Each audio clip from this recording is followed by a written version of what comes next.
My wife is a perfect woman, beautiful, elegant, cold in temperament, and a university lecturer, but she doesn't love me. She always said that the thing she regretted most in this life was marrying a nouveau riche like me. She wasn't wrong, I really am just a nouveau riche. Not very educated, but lucky. After hitting several booming opportunities at just the right time, I became like a pig that flew into the sky. After we got married, Sarah found fault with me in every possible way. She despised my lack of education, my rough manners. Even so, I never once thought about divorce. She's beautiful, highly educated, with a respectable career, the kind of intellectual woman I've always admired. And there's something else, though she appears aloof and untouchable. In bed she's soft, yielding, almost intoxicating. Once you've tasted that mix of conquest and contrast, it's hard to let go. I was completely hooked. I thought if I just endured it, life would go on. But in the 3rd year of our marriage, Diego appeared. Sarah quickly fell under the spell of his gentle, persistent charm. I thought our marriage would end in divorce, but what they wanted wasn't just divorce. They wanted my money and my life. Two highly intelligent people joining forces against someone completely unprepared like me. It was almost effortless. I lost everything, and on top of that, I was buried under crushing debt. With nowhere left to turn,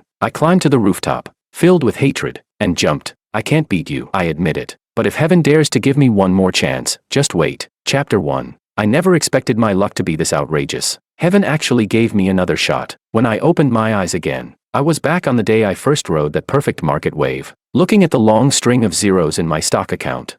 I burst into tears of excitement. Unbelievable. After everything I've been through, I, Christian, have come full circle, still an A-tier man at my peak. Narrowing my eyes, I calculated the timeline. There are still 3 years before I meet Sarah. That's more than enough. This time, I'll collect every debt they owe me, with interest. Once I made up my mind, I started drafting my revenge plan. Sarah looked down on me for being a crude, uneducated rich guy, didn't she?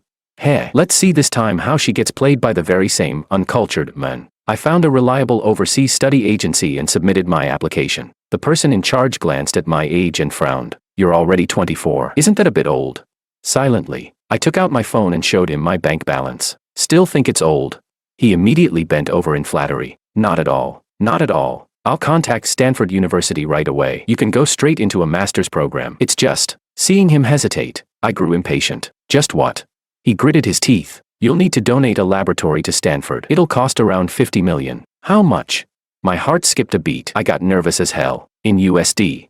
He smiled and shook his head. RMB. I let out a long breath. I'll donate too. Name one of them after your agency. His face bloomed like an old chrysanthemum in full glory. The next day, I boarded a flight to the United States. After landing, someone was already there to pick me up. He drove me to a luxury villa near the university. The villa had everything, fully furnished, ready to move in. I didn't waste any time. After dropping off my luggage, I went straight to the university to register. I put real thought into choosing my major. To have something in common with Sarah, I chose the same field as her, life sciences. School life was dull, but I didn't slack off. I attended every class on time, never missing a session. During lectures, I wore real-time translation earbuds and took notes seriously, to make discussions easier with professors and classmates.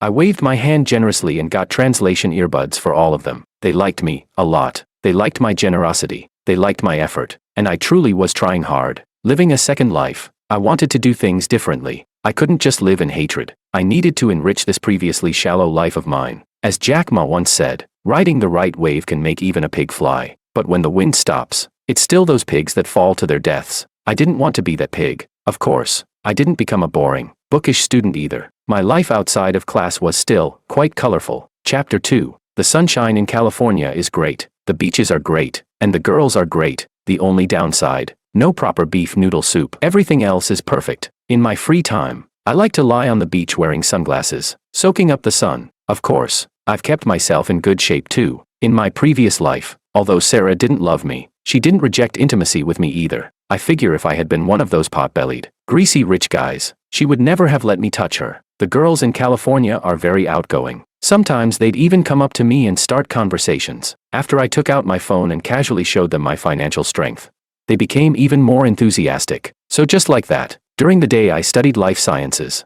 And at night, I also studied life sciences. After working hard for 3 years, I finally got my master's degree. On the day I returned to my country, I tearfully said goodbye to Jennifer, Brittany, Stewart, Hathaway, Taylor, Jenner. Supporting my aching back, I boarded the plane to B City. Stepping onto familiar ground again, my emotions surged. Standing in front of a mirror at the B-City airport, I could see that the person reflected there had undergone a complete transformation compared to 3 years ago. A sharp American-style spiky haircut, gold-rimmed glasses, a refined and gentle demeanor, and a straight, confident posture. At a glance, anyone could tell I was now a cultured man. I was very satisfied with my new image. After resting at home for a few days, I went to B-City University. Sarah is a lecturer at this university. Judging by the timeline, her father's illness should be about to flare up. In my previous life, Sarah's father was diagnosed with lung cancer and wanted to go to the United States for treatment, but their family couldn't afford it. In the end, Sarah married me. The condition was that I would pay for all of her father's treatment and future expenses. Back then, I foolishly agreed. Not only did I pay for his treatment,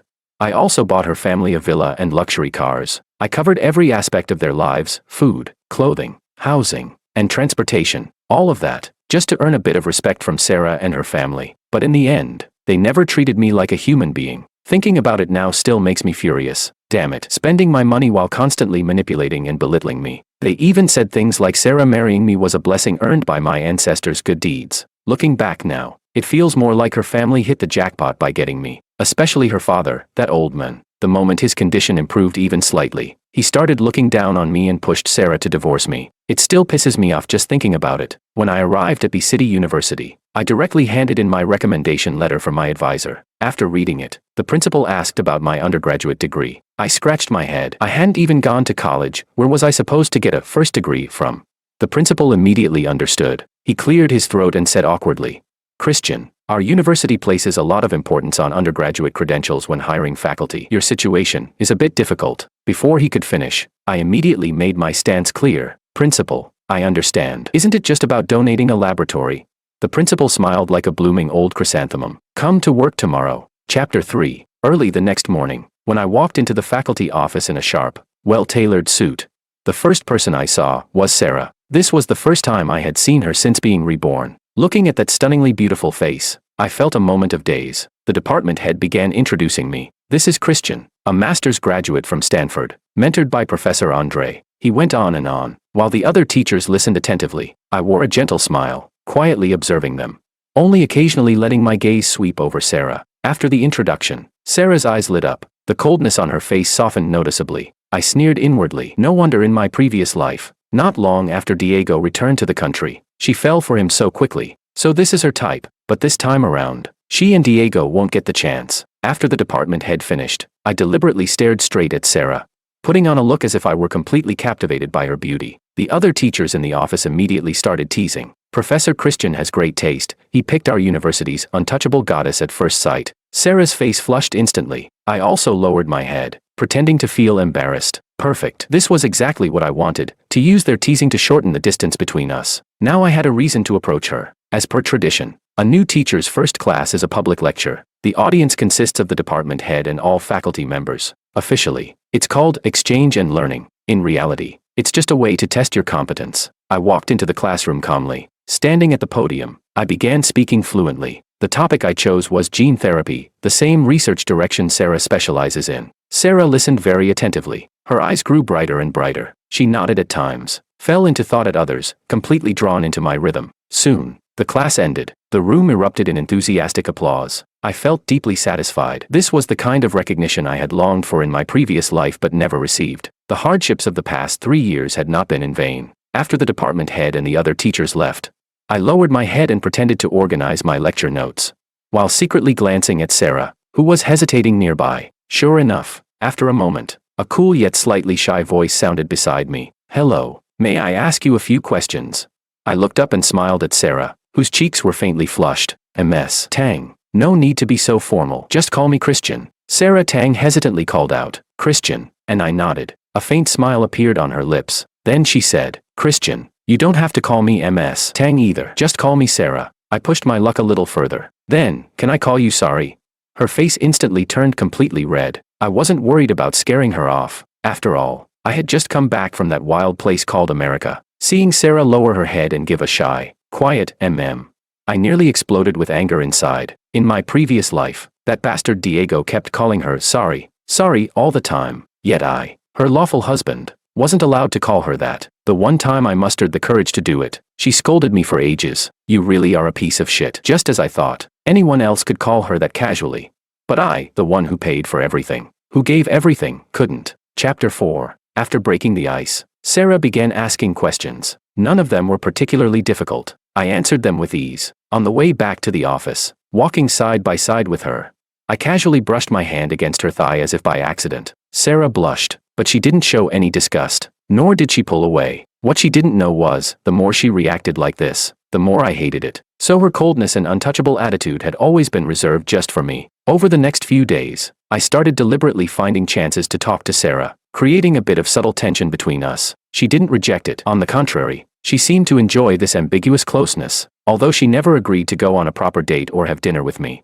Every lunchtime, we ended up sitting together in the cafeteria. I wasn't in a hurry. In a few days, her father's illness would flare up anyway. Sure enough, a few mornings later, when Sarah walked into the office, she looked distracted and unsettled. Her colleagues asked what was wrong, but she said nothing. I did the math, just like in my previous life. This was when old Tang collapsed and was sent to the hospital, where they discovered his lung cancer. I didn't expose it. Instead, I continued maintaining that same push and pull ambiguity with her. But during our interactions, Sarah began asking me about medical conditions in the United States. Her family wasn't well off. If they stayed in the country for treatment, they might manage for a while, but going abroad, that would be completely unaffordable. Several times, Sarah seemed like she wanted to say something, but the words never made it out. She swallowed them back down. I knew she wanted to borrow money from me, but she didn't want to ruin the perfect image she had in my eyes. I played along, watching the situation like a spectator. Let's see how long she can hold it in. It wouldn't be long before her parents started pressuring her to marry a wealthy man. In my previous life, Sarah didn't have a boyfriend, nor did she have anyone in her heart, so there wasn't much pressure. She simply married me. But this time was different. She already had feelings for me. Soon enough, the day arrived. One evening after work, I asked Sarah out for dinner. She hesitated for a long time, then shook her head with reddened eyes, picked up her bag, and left without saying a word. I followed her quietly from behind. After leaving the campus, she walked into a Western restaurant. At a window seat, Sarah sat across from a pot-bellied man. He looked at least 40. As he stared at her, his small eyes nearly disappeared from smiling, his face full of sleazy desire. No need to guess, this was clearly the blind date her family had arranged. After chatting for a while, the men began getting handsy. Sarah dodged left and right, her face full of resistance. The men grew impatient and pointed at her, saying something harsh. Sarah's expression became darker and darker. His voice was loud enough that people in the restaurant began looking over. Finally, Sarah couldn't take it anymore. She grabbed her glass of water and splashed it onto his face. Enraged, the men lunged at her with a ferocious expression. The moment I had been waiting for finally arrived. In one swift motion, I rushed into the restaurant, just as the men raised his hand and Sarah closed her eyes in resignation. I shouted, "Stop!" With a flying kick, I sent the men crashing backward. His scream jolted Sarah awake. She opened her eyes and saw me standing in front of her. I pulled her into my arms with a domineering force, my voice laced with reproach. "Why didn't you tell me if something was wrong?" Buried in my chest, Sarah broke down, crying uncontrollably. Chapter 5. After leaving the restaurant with Sarah, we returned to the office. Only then did she come back to her senses, sobbing as she explained what had happened. It was pretty much exactly what I expected. Her family believed treatment abroad would be more effective, so they were pressuring her to marry a wealthy man. After finishing, Sarah looked at me with hope in her eyes. "Christian, can you marry me?" I put on a troubled expression. "Sorry. I don't have that kind of money either." Her face instantly went pale, her eyes dimming as if covered in ash. "Christian, I'm sorry. I really love you, but I can't just ignore my father. Please, forget about me." With that, she turned and ran outside. I quickly caught up and grabbed her, my face filled with pain. Sarah gently touched my face, her expression full of heartache. "Christian, don't be like this. I don't blame you. Maybe we're just not meant to be. Don't worry. I won't let that man cause trouble for you." Damn, even I was almost moved by that. Holding her hand, I asked, "Sorry, are you really going to marry that old man?" She looked at me with determination in her eyes. The next moment, she stepped forward and kissed me. The kiss was long. At first, I passively accepted it, quickly realizing she didn't know how to kiss. I took control, guiding her. Only when her body went weak and she pushed me away did I stop. Sarah was breathing heavily, her head lowered, too shy to look at me. Her voice trembled with tears. "Christian, forget me." Then she turned and ran off. I held back the urge to laugh and shouted after her, "Sorry, don't go." Watching her disappearing figure, I smacked my lips slightly, savoring the moment. Damn, in my previous life, I never even kissed her. This time, taking her first kiss, hardly too much, right? Honestly, I could have already won her over by now, but it wasn't the right time yet. I was waiting for the moment when she would completely fall for me, so deeply that she'd be willing to stand against the whole world for my sake, and that moment should be coming very soon. Chapter 6. The next day at work. When Sarah saw me, she lowered her head and quickly walked away. I wasn't surprised by her reaction. In fact, Sarah is the type who falls hard in love. Once she loves someone, she gives it everything she has. In my previous life, after she fell for Diego, she obeyed him completely. When it came to taking all my assets, she wasn't just aware of it, she actively participated. If it weren't for the way she and Diego worked together, inside and out, I wouldn't have died so quickly, or so miserably. So this time, I'm going to make that love-obsessed side of her fall for me, completely, irreversibly. I'll make her love me so much that she'd be willing to stand against the entire world. All morning, Sarah deliberately avoided me. I didn't approach her either. By noon, she, who had already gotten used to eating lunch with me, kept glancing in my direction, intentionally or not, but I didn't go to the cafeteria. I walked straight out of the campus. Sarah stood there for a long time, watching. In the end, she sighed and walked into the cafeteria alone, looking dejected. I ignored it, enjoyed a nice meal outside, and deliberately dragged my time. Only around the end of the workday did I slowly head back toward the university. Sure enough, as I approached the school gate, I saw a BMW parked there. That middle-aged man from yesterday, the one built like a walking gas tank, was pulling at Sarah. She was clearly unwilling, yet had no way out. I quickened my pace and ran toward the gate. By the time I reached them, I deliberately acted out of breath. Then, under Sarah's shocked gaze, I shouted at the man, "Let go of my girlfriend." Sarah's face instantly turned red. The students and teachers nearby were immediately drawn to the scene. Sarah rushed to me, pleading in a low voice, "Christian, please don't make a scene." The gas tank glanced at me with disdain. "Kid, I let you go yesterday for Sarah's sake. Now you're looking for trouble again." Looking at his flashy gold chain, gold watch, and gaudy outfit, I almost laughed. "Old man, you should be thanking me. If you married Sarah, in a few years you wouldn't even know how you died. But a performance has to be complete." I put on a stubborn expression and stared at him. "I'm warning you, stay away from my girlfriend." The gas tank's hand, holding a cigarette, trembled slightly. "Your girlfriend? Heh. I paid a bride price of $3 million to marry her. Can you afford that?" Instantly, murmurs spread through the crowd. Exorbitant bride prices were already unpopular. And on top of that, Sarah and this man were clearly mismatched. To everyone watching, it looked obvious Sarah wasn't it for the money. Amid the whispers, Sarah lowered her head more and more. I pulled her behind me protectively. "What do you people know? Sari's father has cancer and needs treatment overseas. That's why she's doing this. She's being forced into it." Sarah threw herself into my arms, quietly sobbing. I gently wiped away her tears. The gas tank looked like he was about to explode. "Kid, let go. She's my fiancée now." I took off my backpack and slammed it hard onto the ground. $3 million, is it?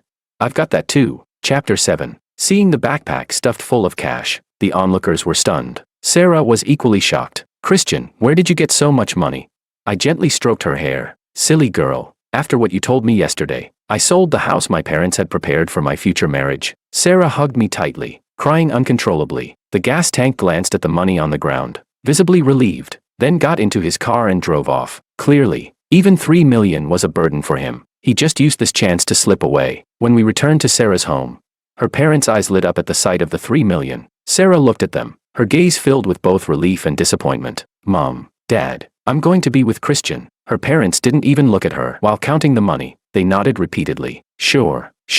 Seeing their behavior, Sarah was completely disheartened. She grabbed my hand. "Christian, let's go." I nodded. I took her back to the staff dormitory. As a returnee, the university had assigned me a single room. Sitting on the bed with Sarah, I looked full of guilt. "Sorry.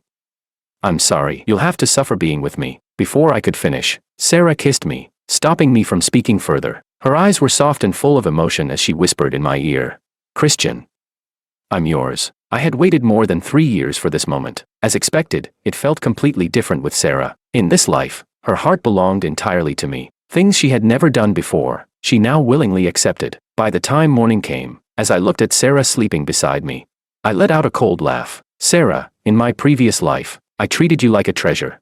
But you treated me like dirt. This time, don't blame me for turning the tables." Sarah moved into my dorm. Despite the modest conditions, she never complained. Every day after work, she bought groceries and cooked. She kept the place spotless. She even hand-washed my underwear and socks every day. At night, she devoted herself completely to me. Honestly, my experience this time was even better than in my previous life. Half a year passed in this sweet routine. I did the math. 3 million should be almost gone by now. In my previous life, I had spent enormous amounts of money, countless 3 millions, to get old Tang the best hospitals and the best doctors. That was the only reason he survived. But this time, without my support, how long could 3 million last?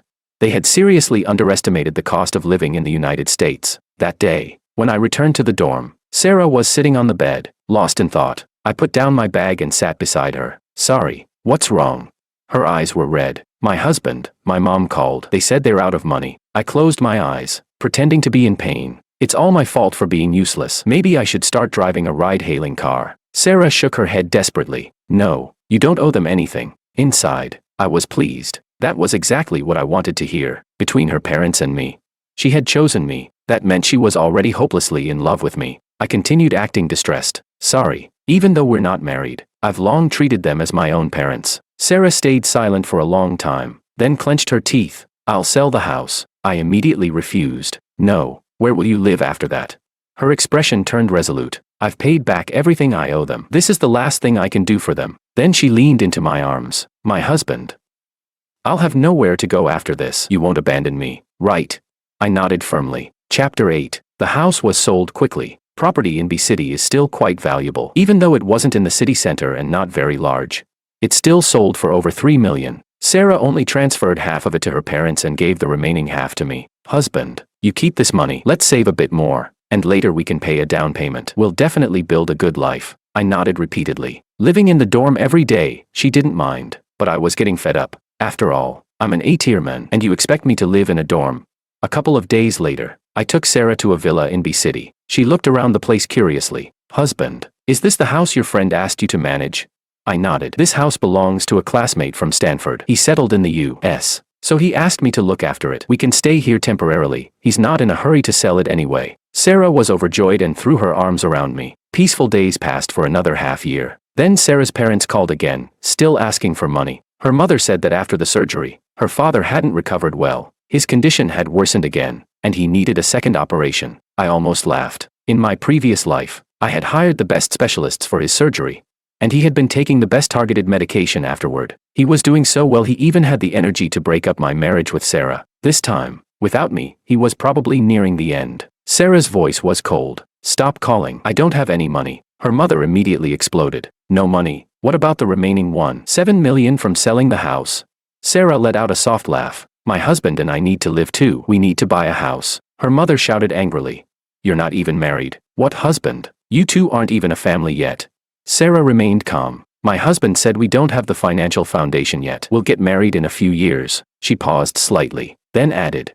If you hadn't forced him to pay that 3 million bride price, we would have already been married. At that point, her mother completely lost control, cursing her as an unfilial daughter, a love-obsessed fool. Amid the shouting, Sarah silently hung up. Her stance was clear. She would no longer care about her parents' fate. I couldn't help but click my tongue. When someone like her falls in love, they're ruthless. Once they choose someone, they can abandon anyone else. A few days later, news came from abroad. Sarah's father is dead because of unpaid medical bills. Her mother has been banned from leaving the country. With a clean and ruthless finishing blow, her mother has ended up wandering the streets. Sarah didn't even show up. She directly donated her father's body. I felt a surge of satisfaction. In a place where no one could hear me, I shouted 3 times. So satisfying, so satisfying, so satisfying. It felt even better than if I had killed them myself. Being betrayed and stabbed in the back by your own daughter, does it hurt? Does it feel worse than death? You two old fools, you had it coming. Now there's only Diego left. In half a year, he'll be back. As for whether he'll hook up with Sarah again, I'm not worried at all. How could a dog resist when it sees shit? And in this life, nourished by love, Sarah has become even more radiant and alluring than in the previous life. Chapter 9. After her father's death and her mother's disappearance, Sarah became even more dependent on me. Every day, she devoted herself to taking care of me. At night, she would curl up in my arms, holding me tightly. It was the kind of behavior that comes from a lack of support, a lack of security. During this time, Sarah had subtly brought up the idea of marriage more than once, but I rejected her every time, using the excuse that we didn't have a solid financial foundation yet. Now she had become humble. After being rejected, she never mentioned it again. Sometimes, I did feel a bit sorry for her. After all, I'm human. If you keep trampling on someone long enough, emotions are bound to develop. But every time I thought about how, in my previous life, she and her lover had driven me to my death, I would curse myself inwardly. Christian, don't go soft. Remember what she did to you. And just like that, any trace of sympathy would vanish. Half a year passed in relative peace. One morning, the department head walked into the office with a young man. Sorry to interrupt, everyone. Let me introduce someone. This is our new teacher, Diego. Let's welcome him. Looking at the handsome, sunny young man, I was secretly delighted. So, he finally showed up. Diego's gaze swept across the room as he began his introduction. Also a returnee, his resume was even more impressive than mine had been. After all, he was a genuine high IQ elite. After finishing his introduction, he walked straight toward Sarah, confidently. Under everyone's surprised gaze, he extended his hand. Hello, beautiful. I'm Diego. My heart skipped a beat. Damn, don't tell me this guy was reborn too. Sarah kept a cold face, not even sparing him a glance. Diego stood there awkwardly with his hand extended, his expression shifting between embarrassment and irritation. The other teachers in the office struggled to hold back their laughter. The department head stepped in to smooth things over. Diego, you're new here, so you don't know the situation. Our MS Tang has a very close relationship with Christian. Other than him, she keeps her distance from all men, even me, the department head. He made a joke, and amid the laughter, helped Diego save face. Diego then turned his attention to me. After all, in the office, only Sarah and I looked like a matching pair. He walked up to me and politely extended his hand. I didn't catch your name. I stood up and replied with a smile. Christian. There was no surprise in Diego's eyes, only a hint of provocation. Looks like I overthought it. He's not a reborn one. After the introductions, it was time to prepare for the public lecture. During the lecture, Diego paced back and forth on the podium, his gaze repeatedly drifting towards Sarah. His content was flashy and showy, clearly an attempt to display his knowledge. Unfortunately for him, Sarah sat beside me, head lowered, not even giving him a single glance. Unable to bear being ignored, Diego deliberately left a question open. MS Tang, could you answer this question? Sarah raised her head, her gaze cold. Without any courtesy, she replied, Am I your student? That completely shut Diego down. Even the department head noticed Diego's intentions towards Sarah and immediately looked displeased. Diego, just focus on teaching. Don't try to show off all the time. For someone usually so easygoing, the department head's tone was unusually harsh. Diego didn't dare act up again and finished the lecture properly. After class, Sarah and I returned home. The moment we stepped inside, my expression darkened. Sarah didn't know why, but her body visibly trembled. You know that Diego? She immediately waved her hands. No, I don't know him, I swear. I narrowed my eyes and let out a cold laugh. Then why did he come straight to you the moment he arrived, acting like you two were familiar?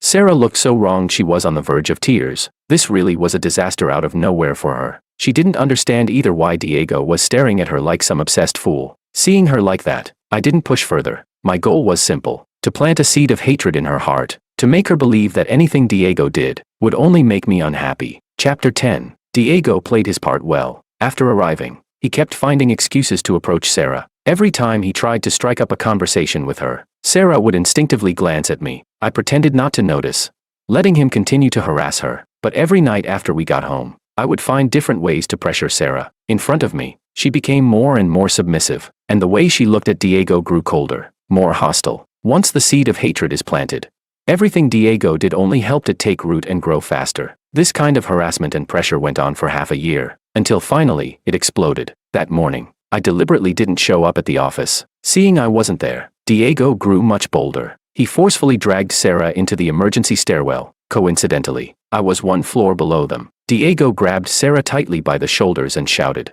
Sarah, I like you. You and Christian aren't even married. Why can't you give me a chance to pursue you? Sarah struggled non-stop, shouting at him to let go, but Diego seemed to have lost his mind. I won't. Sarah, what do I lack compared to Christian? Sarah, I truly love you. If you say yes, I'll definitely make you happy. You know my publications in top journals far exceed his. My future will be much brighter than his. I clicked my tongue. Compared to someone like me who rose halfway through life, he was more accomplished, but love has never been about who's better. Still, it was obvious, Diego was also the type to lose himself in love. Damn, in my previous life, I really died unjustly, taken down by two people blinded by love. Sarah didn't waver at all. She directly issued a cold warning. Diego, if you dare harass me again, I guarantee you'll regret it. But Diego was already too far gone to care. He pinned Sarah against the wall, trying to force himself on her. I rushed upstairs immediately, just in time to see Diego attempting to force a kiss on Sarah. At the same moment, my shout rang out, along with Diego's scream. What are you doing? Meanwhile, Diego clutched himself, collapsing to his knees in pain. When Sarah saw me, panic flashed across her face. Husband, it's not what you think.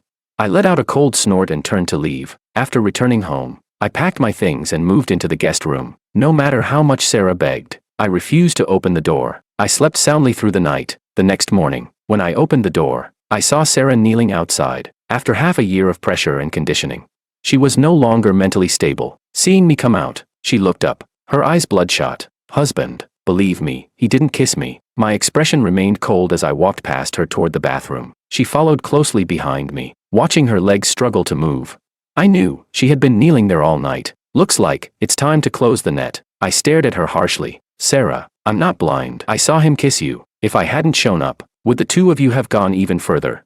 With a thud, Sarah dropped to her knees again, her whole body trembling. Not daring to say a word, I continued pressing her. Sarah, I can't follow you around all day. How do I know whether, when I'm teaching, the two of you haven't already gotten together? Sarah stayed silent for a long time, then slowly, painfully got to her feet. Husband, I'll prove it to you. With that, she walked out the door. I got dressed and followed behind her. Sarah walked absent-mindedly into a supermarket. A moment later, she came out, holding a black plastic bag. Then, carrying that bag, she headed straight toward the university. Chapter 11. It was the weekend. She couldn't possibly be going to class. That meant she was going to see Diego. Diego was currently living in my single dorm room. Sure enough, Sarah entered the dorm building and skillfully took out a key. The door opened. When Diego saw Sarah, he was shocked. But today, Sarah seemed different. She smiled brightly at him. Diego, do you really love me? Diego nodded eagerly. Sarah walked over and sat beside him. But how can I believe that you truly love me?